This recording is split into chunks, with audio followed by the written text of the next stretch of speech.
NEC is now looking like it will not support Ed Miliband's changes, and it's also suggesting that will cause a massive problem, because there's a number of CLPs also not prepared to accept Ed Miliband's changes. So they're on about that potentially it will be put on the back burner for 5 years, which will be the best outcome for us all. You know, I mean, I was reading Tony Benn's book. You was mentioning. I mean, and in 2009, I mean, he was saying it was the end of the Labour Party. Then, you know, the Labour Party was bankrupt, and you know, and then he saw the you know, the demise of the Labour Party, because not only was it going to be bankrupt, you know, it was breaking its links with the trade union movement and all that, and he really, you know, felt it was a really sad day. Obviously here we are on the precipice of that really sad day, because you know that really would be a sad day. But if the Guardian's right and it kicks it into the long grass, you know, that will be beneficial, I think, for the Labour Party. All right, it'll take a couple of kicks off the Tories, but we expect that anyway. Yeah. You know? Perhaps they've got to find a fudge. I think they've got to find a way out. I think there was a knee-jerk reaction by Ed Miliband, and I don't understand why, because he seems to be doing so well, and he's done well since. You know, he seems to. I mean, he's got the political agenda, right? I mean, you know, he's forced the Tories. All right, it wasn't brilliant, you know. I mean, it's 50 quid, I suppose. Well, I suppose it's 50 quid more than. Well, is it more than what we would have had? Because we haven't started paying it out yet, have we? But I mean, you know, he's got the right political agenda, hasn't he? He's, you know, I mean, I was reading on the train on the way down here. I mean, Boris is now going to freeze the increases on the train fares to inflation, which is very nice of him, because it was going to be about 6% before, wasn't it? Yeah. So I mean, he's clearly hit the right agenda. You know, when people talk about the stuff he's talking about. I mean, I remember going home from here after his, you know, conference speech and looking at the newspaper stands and calling him Red Ed. I mean, I've got to say, I mean, you know, Red Ed to me would have been the guy that stood up there and said, you know, not only are we going to freeze bills, we're going to renationalise it. Absolutely, yeah. But that would have been common sense, Ed, as well.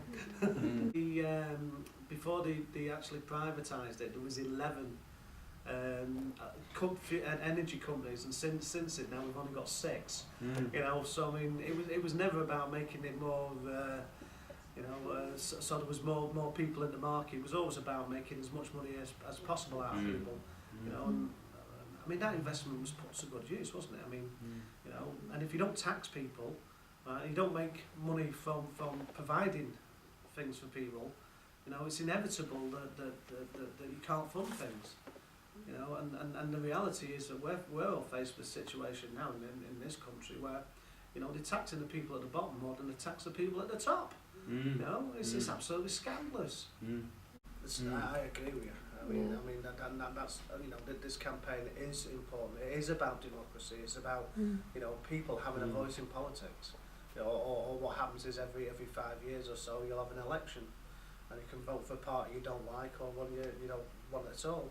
You know, I mean, the situation is serious. You know, I mean, what he's intending to do is serious, and you're right. We can't let up on it. We've got to make sure that we do defeat it. I mean, I don't think this is his close foe moment at all. I mean, I know that's the way they tried to paint it. But meeting at Tulip, and there was a couple of trade unions in that room. That made their position perfectly clear in relation to the link. Unison was one, you know, CWU was another, GMB was another. Obviously, we've made our position clear. There was another couple of unions that thought that they would wait and see what the question was that was being asked before they gave a decision. But it comes back to, if you're a trade union, you know, and you believe in collectivism, then you can't do anything other than fight for collectivism. And I think think to fail to do that would also signal defeat for the trade union movement as well, because that's what we're all about. You know, we're about collective strength. We're about a collective voice. Everything's done collectively.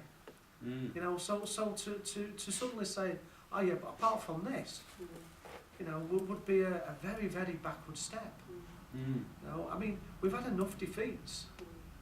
You know, and we've had enough of people who feel that because they're elected into a position, they have the right to make those decisions.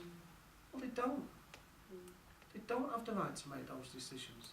They don't have the right to destroy collectivism. They don't. You know, that's a right that people, you know, join the trade union to have. Otherwise, they wouldn't have joined the trade union. They'd have stayed as an individual. Because it always does come. It comes back to, and I can't put it in a better way than to talk about individuals and collectivism. You know, an individual member or part of a collective organisation. An individual has the wealth and ability to fund their political wants and wishes. Working people don't have that wealth, you know, which is why they combine and they do it collectively. And that to me is what, you know, the affiliation of the Labour Party is for my members. It's our opportunity, you know, to take a part. Yes, some people do. No, some people don't. You know, but they have a choice, which is all well and good. Yeah. It's all well and good. Yeah. But the problem you have then is how does somebody make that decision about opting in or not opting out?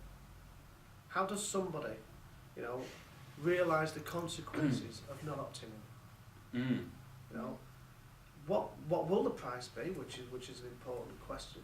But how will that decision then influence their ability to be political? How will it impact on the trade unions' opportunity to campaign? What will that mean for issues around equal opportunities? I mean, it wasn't politicians that gave us the minimum wage. It was trade unions that campaigned for it, that won it, and then got the Labour Party to bring it in. To do it, You know, it wasn't you know the politicians that came along one day and said, "Tell you what we're going to do. We're going to make equal pay an issue for women. We're going to give them equal pay."